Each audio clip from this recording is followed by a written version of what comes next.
Right, so picture this. It's a normal Wednesday morning. You've got your tea, maybe some toast. You're half watching Good Morning Britain while scrolling through your phone. And then suddenly, Lisa Nandy appears on screen to discuss Donald Trump. Now, if you know anything about British politics in 2025, you know that mixing labor ministers with questions about Trump is like mixing Mentos with Coke. It's going to explode, and someone's going to make a mess.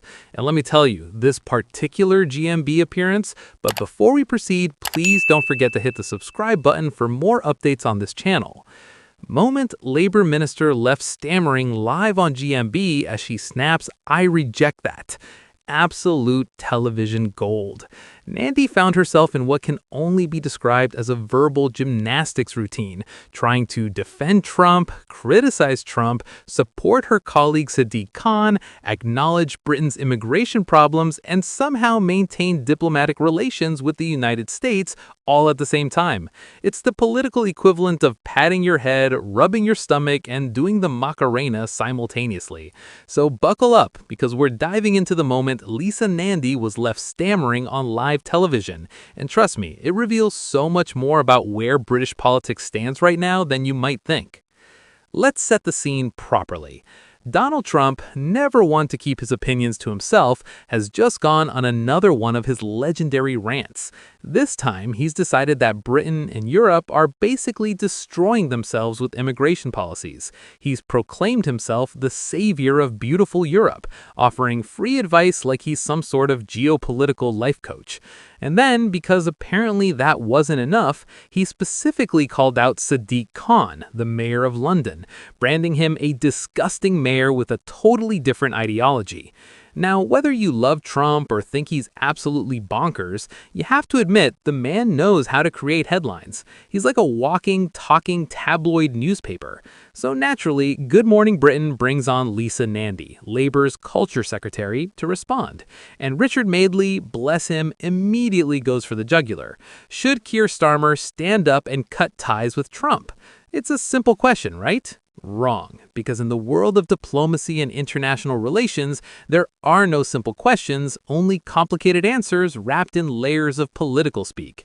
Mandy starts off strong, or at least she thinks she does. She says Keir Starmer wants a good relationship with the United States because it's in Britain's interest. Fair enough. That's diplomacy 101. You don't burn bridges with your closest ally just because their president says things that make you want to throw your television out the window.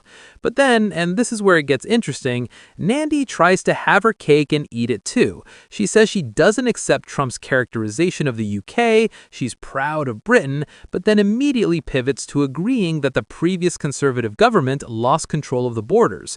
It's like saying, I don't accept what you said about my house being a mess, but you're absolutely right. The previous homeowner was a disaster. Can you see the problem here? She's simultaneously defending Britain while validating Trump's criticism.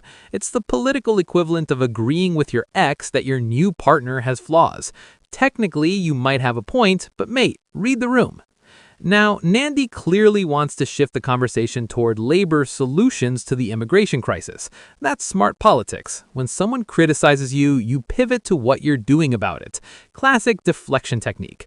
But Richard Madeley isn't having it. He's a television presenter who knows good drama when he sees it, and he's not about to let her escape that easily.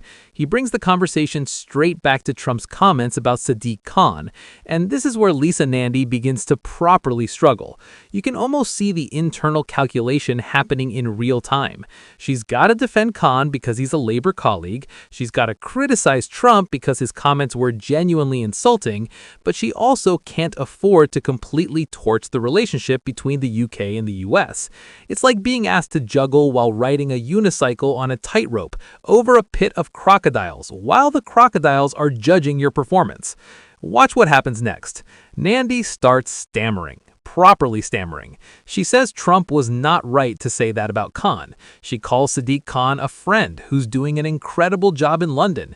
She specifically mentions his work bringing people together to protect young people. And then she delivers the line that's become the headline everywhere. I reject that. 2 words. Simple, direct, emphatic. I reject that.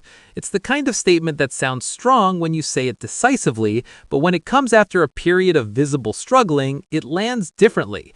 It's like when you're losing an argument and you finally just say, well, I disagree, hoping that'll end the discussion. Technically, it's a position, but it doesn't exactly scream confidence. Now, here's the thing though. Nandy is in an impossible position, and we need to acknowledge that.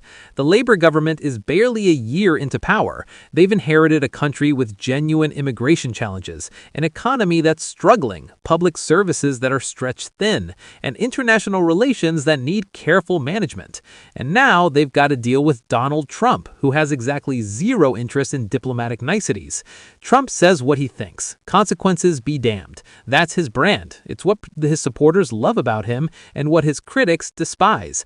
But for British politicians trying to maintain the special relationship between the UK and the US, Trump is a nightmare. You can't ignore him because he's the president of the United States, you can't fully embrace him because he says things that are genuinely offensive, and you can't completely reject him because Britain needs America, economically, militarily, and strategically. So when Richard Madeley asks why the government hasn't hit back harder at Trump, Nandy does what any politician in her position would do. She claims that Keir Starmer has made it crystal clear that he disagrees. She claims they're not shy about expressing their views. She insists that they respect Trump's right to his opinion while maintaining their right to strongly disagree. It's the diplomatic equivalent of saying, we're fine, everything's fine, we just have different perspectives, while your house is actively on fire behind you. The problem is the British public can see through all this. People aren't stupid. They can tell when politicians are trying to have it both ways. And increasingly, voters are tired of the careful language and the diplomatic dancing. They want straight answers. But let's zoom out for a second and look at what this moment really represents. This isn't just about one awkward interview. This is about the fundamental challenge facing Labour right now. They came into power promising change, promising to fix the problems the Conservatives left behind, promising a new approach. But the reality of governing is that you're constantly having to make compromises. You're constantly having to balance competing interests. And you're constantly having to deal with situations that don't have clear right answers.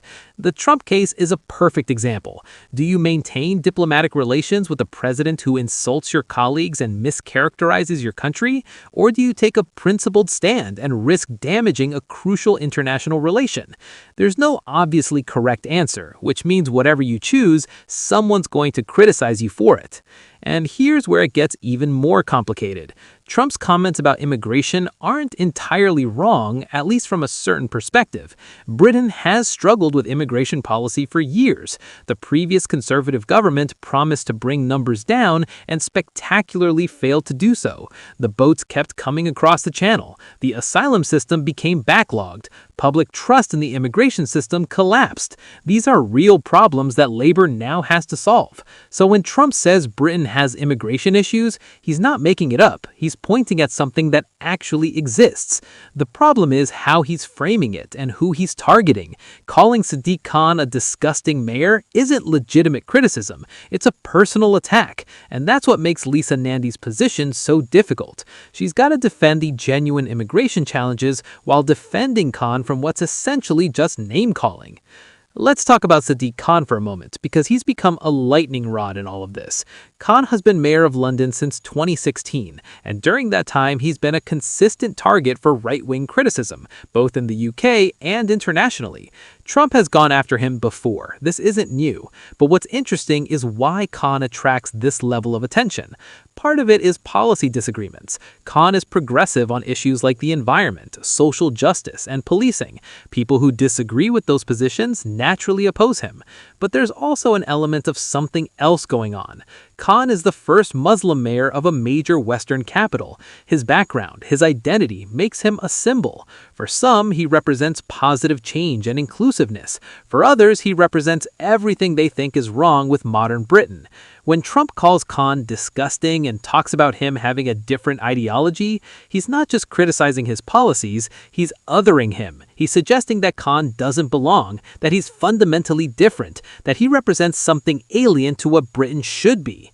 Nandy's defense of Khan, stammering or not, is important in this context. She's not just defending a colleague, she's pushing back against the narrative that's bigger than one person.